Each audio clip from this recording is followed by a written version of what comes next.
Hi, I'm Vaughn Davis, Senior Project Engineer with AmTech International. We are in my basement, quarantined, as everyone should be.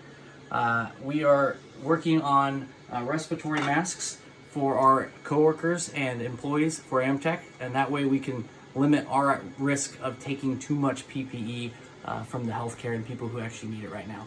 So with my computer system, we've taken the 3D models that I've designed, we've sliced them using a software, and we take that to the 3D printer over here via USB or SD card, upload the code, start the print. Hopefully everything is set up right. Right now we've got the mask being printed here, and over here we've got the lid.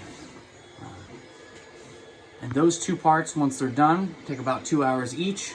We have a full product right here, where you'll take your cap, your filter, your mask, snap that on, twist and lock, and then you're good to go.